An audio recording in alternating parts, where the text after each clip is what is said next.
Hello everyone.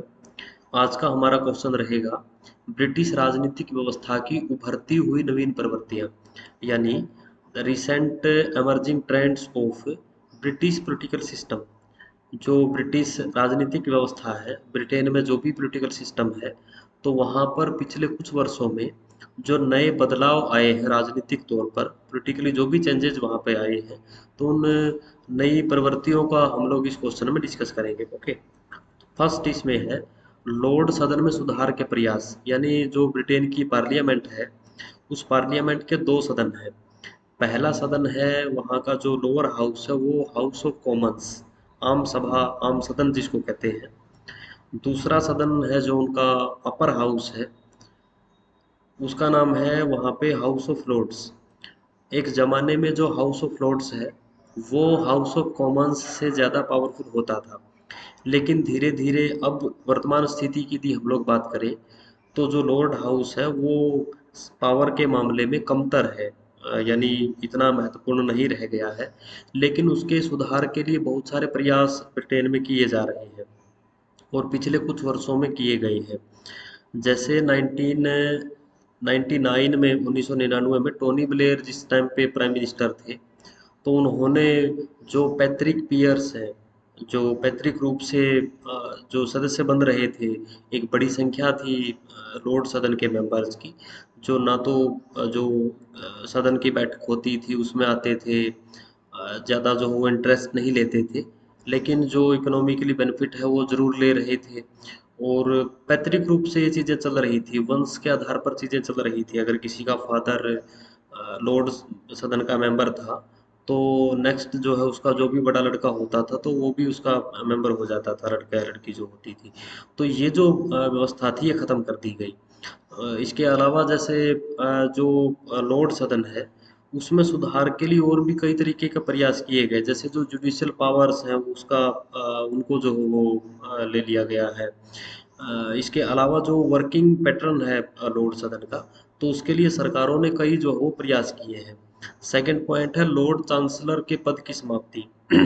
अब ये भी लॉर्ड सदन में हुए एक सुधार का ही एक एग्जाम्पल है, जिसमें जो लॉर्ड चांसलर है उसके पद को समाप्त कर दिया गया है और उसकी जगह पर वहाँ पे स्पीकर की जो पोस्ट है उसको क्रिएट कर दिया गया है। क्योंकि जो जुडिशियल पावर है जो ख़त्म हो गई, जो एक ज़माने में सुप्रीम कोर्ट का के रूप में प्रयोग होता था जो लॉर्ड हाउस है, लेकिन अब जैसे क्योंकि उनके पास जुडिशियल पावर नहीं है, तो जो लॉर्ड चांसलर का पद है वो ख़त्म करके वहाँ पे स्पीकर का निर्वाचित जो पद है उसकी व्यवस्था कर दी गई। ओके। नेक्स्ट है सर्वोच्च न्यायालय की स्थापना। देखिए, ब्रिटेन में शुरू से सुप्रीम कोर्ट की व्यवस्था नहीं थी, तो ये 2005 का एक कानून रहा संसद का। उस संसदीय कानून के तहत ब्रिटेन में सुप्रीम कोर्ट की स्थापना करी गई। और इस सुप्रीम कोर्ट की स्थापना के साथ ही जो न्यायिक शक्तियां लॉर्ड सदन को मिली हुई थी, क्योंकि सुप्रीम कोर्ट की स्थापना से पहले जो ब्रिटेन में सर्वोच्च अदालत के रूप में संस्था काम कर रही थी, वो लॉर्ड सदन ही काम कर रहा था। तो इसमें जैसे जो लॉ लॉर्ड्स थे, यानी जो कानून के विशेषज्ञ जो लॉर्ड्स थे, तो उनको भी जो है जो सुप्रीम कोर्ट की बन जाने के बाद, तो लॉर्ड सदन की बैठकों में भाग लेना उनके लिए फिर जो है वो ज़रूरी नहीं रहा और वो सदस्य नहीं रहे। तो सुप्रीम कोर्ट की स्थापना 2005 के कानून के तहत हुई है और 2009 में सुप्रीम कोर्ट ने अपना काम जो वो करना स्टार्ट कर दिया। तो ब्रिटेन में वर्तमान में अभी सुप्रीम कोर्ट जो है वो जो लीगल जो मैटर्स हैं उनके ऊपर जो उनकी अंतिम न्यायालय के तौर पर या सुप्रीम कोर्ट के रूप में कार्य करता है। ठीक है। नेक्स्ट जो ट्रेंड है वो है संसद की भूमिका में गिरावट।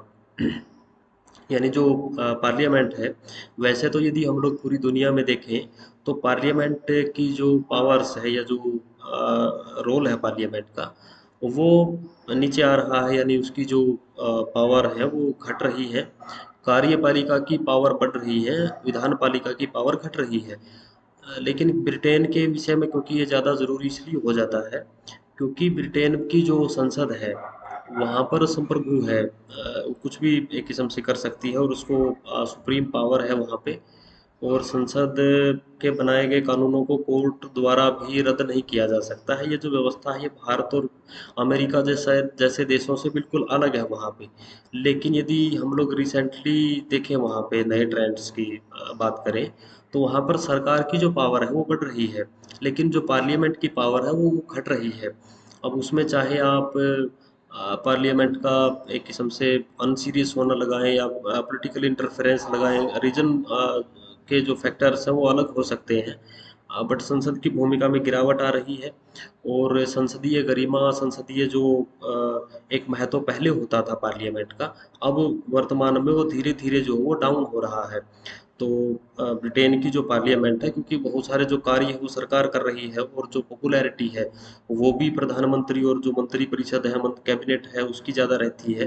तो इस वजह से जो पावर के मामले में कार्यपालिका की बजाय विधान पालिका की, यानी जो संसद की पावर है वो कम हो रही है। ओके। नेक्स्ट है गठबंधन सरकारों का आना, यानी जो उदय हुआ है वहाँ पे कोलिशन गवर्नमेंट का। यदि हम लोग देखें तो लंबे टाइम तक वहाँ पर बहुत सारे द्वितीय विश्व युद्ध के बाद की हम लोग यदि बात करें तो 2010 में वहाँ पे गठबंधन सरकार आई है, और इतने लंबे टाइम के बाद गठबंधन सरकार आई है, और ये नया ट्रेंड है। क्योंकि ऐसा हुआ कि टू पार्टी सिस्टम है, लेकिन टू पार्टी सिस्टम में भी मल्टी पार्टी सिस्टम वाले इंडिकेश इंडिकेशंस जो वो वहाँ मिल रहे हैं। क्योंकि जो द्विदलीय प्रणाली है तो उसमें जाहिर सी बात है, एक दल यदि सत्ता में होता है तो दूसरा विपक्षी दल के रूप में कार्य करता है।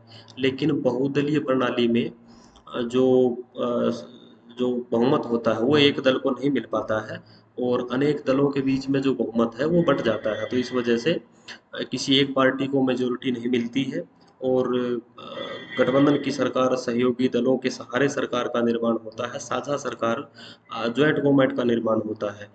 उसके बाद भी जैसे जॉइंट गवर्नमेंट बनी वो उनकी 2016 में कंजर्वेटिव पार्टी की, लेकिन 2019 में फिर जो है वो अभी जैसे, क्योंकि रिसेंटली जब वहाँ पे इलेक्शन हुए हैं तो बोरिस जॉनसन को अकेली उनकी पार्टी को, कंजर्वेटिव पार्टी को बहुमत मिल गया है, लेकिन इसका कोई श्योरिटी नहीं है कि नेक्स्ट इलेक्शन में किसी पार्टी को स्पष्ट तौर पर बहुमत मिल पाएगा।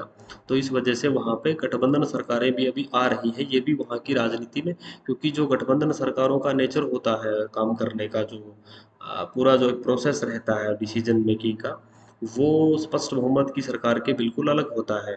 तो वहाँ पे अलग तरीके की चुनौतियाँ रहती हैं सरकारों के लिए। तो इस वजह से वहाँ पे गठबंधन सरकारें आ रही हैं। ठीक है। नेक्स्ट है प्रधानमंत्री की बदलती भूमिका, यानी जो प्राइम मिनिस्टर है। तो जैसे यदि हम लोग इंडिया की बात करें तो हमारे यहाँ पर जो सबसे पावरफुल पोस्ट है, पॉलिटिकल पोस्ट है, वो जाहिर सी बात है प्रधानमंत्री का पद है। तो वहाँ पर भी सेम ही है, क्योंकि वहाँ पर महारानी राजा का जो पद है वहाँ पे, तो वो तो कॉन्स्टिट्यूशनल नॉमिनल हेड है। तो इस वजह से संवैधानिक रूप से ही प्रमुख है वो, तो एक्चुअल पावर तो उनके पास नहीं है। तो एक्चुअल पावर की यदि हम लोग बात करें तो वो वहाँ के प्राइम मिनिस्टर के पास है। लेकिन अभी क्योंकि जैसे हम लोग पहली हेडिंग में बात कर रहे थे, गठबंधन सरकारें आ रही हैं, तो इसकी वजह से जो प्रधानमंत्री है वो अपनी पावर का प्रयोग खुले तौर पे उस आधार पर नहीं कर पा रहा है जैसे पहले कर रहा था, या उसकी जो फ्रीडम है वो ख़त्म हो रही है। उसकी जो पावर है उसको एक किस्म से डिस्ट्रीब्यूट करनी पड़ रही है। जो उसको मंत्री अपनी मर्जी से वो नहीं बना सकता है, डिपार्टमेंट अपनी मर्जी से नहीं दे सकता है अगर गठबंधन सरकार है। अगर उसको योजनाएं लागू करनी है तो वो इतना फ्री नहीं है। स्पष्ट बहुमत की सरकार में उसकी अपनी चलती है। तो अलग तरीके की चुनौतियां रहती हैं। तो इस वजह से जो प्रधानमंत्री के पद की जो स्थिति है, वो डाउन आ रही है, उसमें पतन हो रहा है उसका।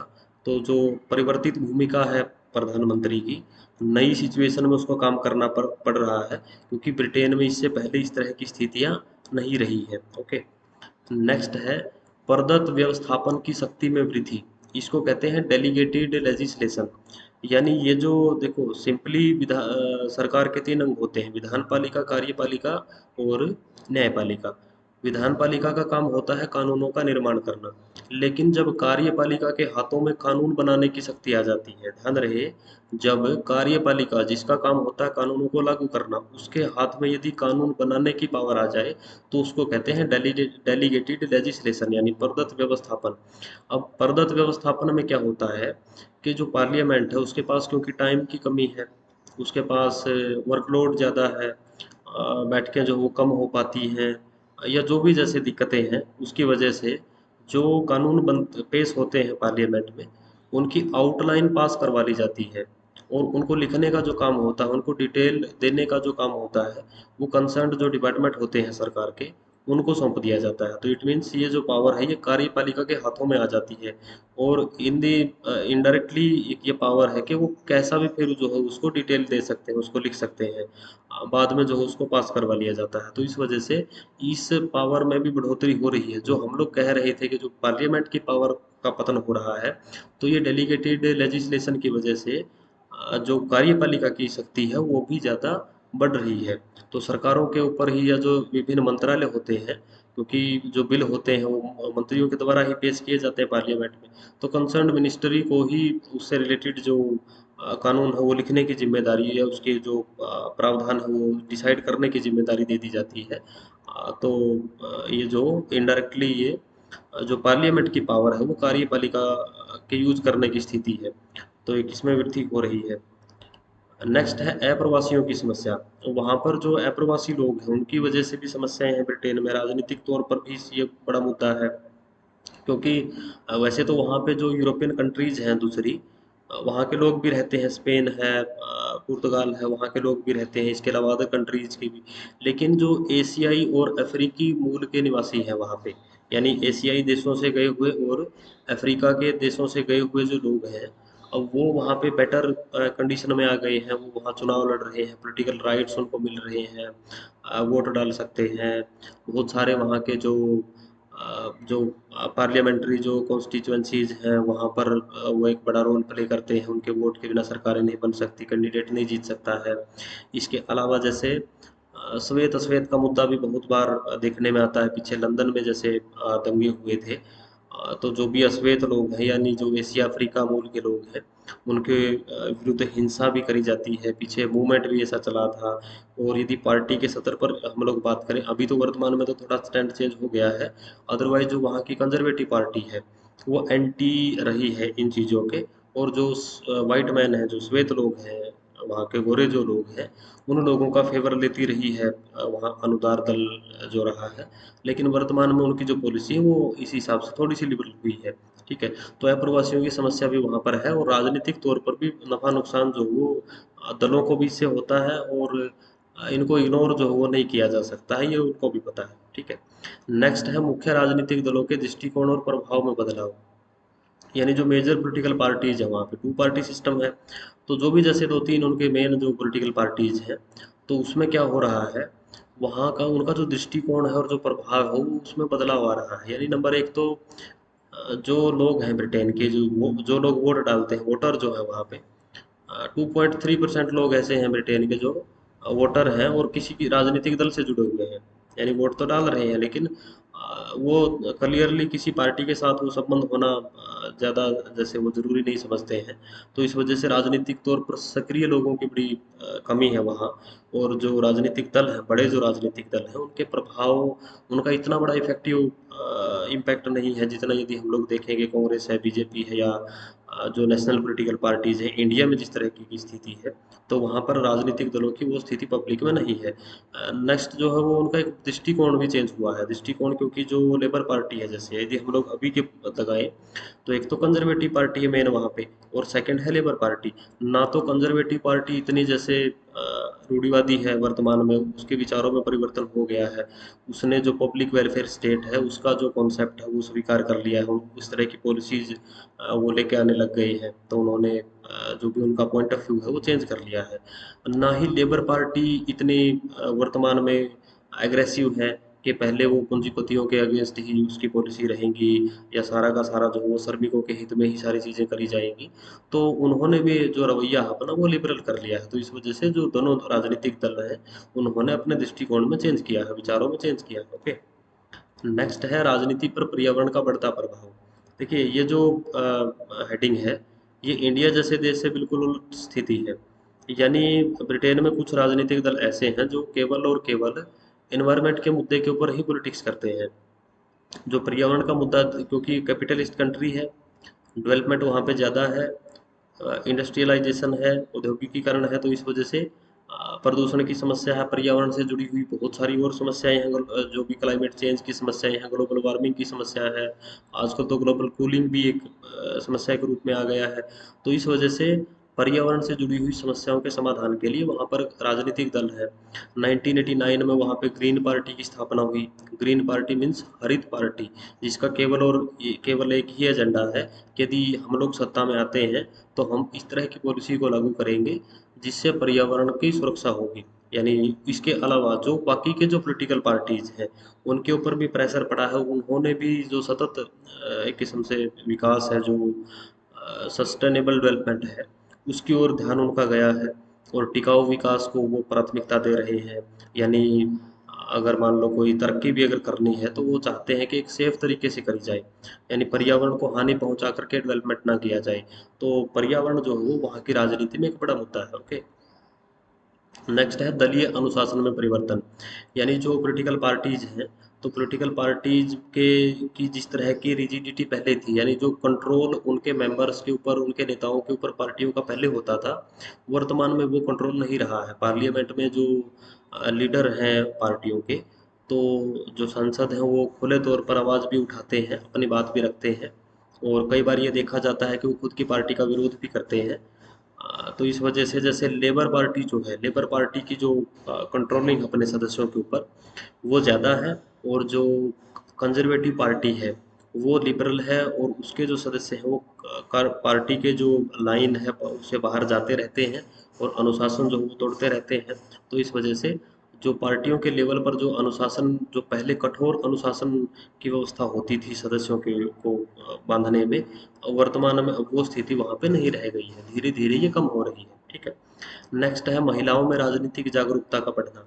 यानी वहाँ पर जो पॉलिटिकली यदि हम लोग देखें तो वुमेन्स की जो पार्टिसिपेशन है पॉलिटिक्स में वो बड़ी है, और पॉलिटिकल पार्टिसिपेशन ही नहीं, एक्टिव पॉलिटिशियन के रूप में भी जो लेडीज हैं वो ज़्यादा आगे आई है, वुमेन्स हैं जो।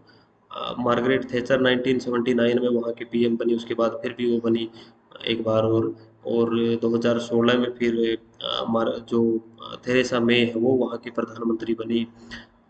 2019 में जो इलेक्शन हुए हैं अभी रिसेंटली, तो उसमें 220 सांसद बनी है महिलाएं।